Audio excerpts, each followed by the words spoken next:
ఇది వెజిటబుల్ ఊతప్ప అండి, చాలా ఈజీ.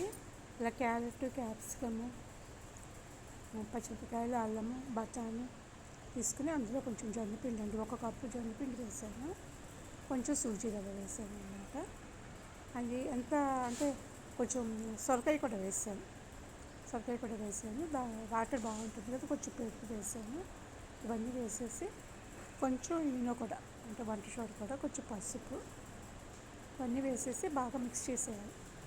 జీలకర్ర కూడా బాగుంటుంది, పచ్చిమిరపకాయలు, క్యాప్సికం అన్నీ వేసేసిన తర్వాత బాగా కలిపేయాలి. కలిపిన తర్వాత అప్పుడు ఎంత వాటర్ పడుతుందో కొంచెం చూసుకుంటూ వేసుకోవాలన్నమాట.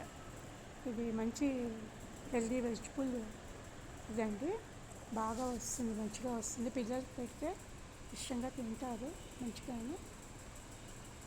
సాయంత్రం రాగానే నూనెవి అవి ఇచ్చే కన్నా ఇది ఇస్తే బాగుంటుంది. కొంచెం నిమ్మకాయ రసం కూడా పిండానండి, కొంచెం పుల్లగా బాగుంటుంది అని.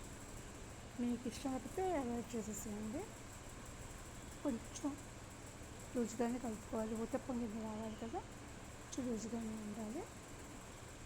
కరెక్ట్గా చూడండి, ఒక 10 నిమిషాలు దానికి రెస్ట్ చేసేసేయండి చక్కగాను. కాసేపు అయిన తర్వాత అది మంచిగా సెట్ అవుతుంది. సెట్ అయిన తర్వాత మంచిగా వేసేసుకోవడం అన్నమాట. ఇది కొంచెం మీడియం ఫ్లేమ్లో పెట్టి కాల్చుకోండి, మరి హైగా పెట్టద్దు.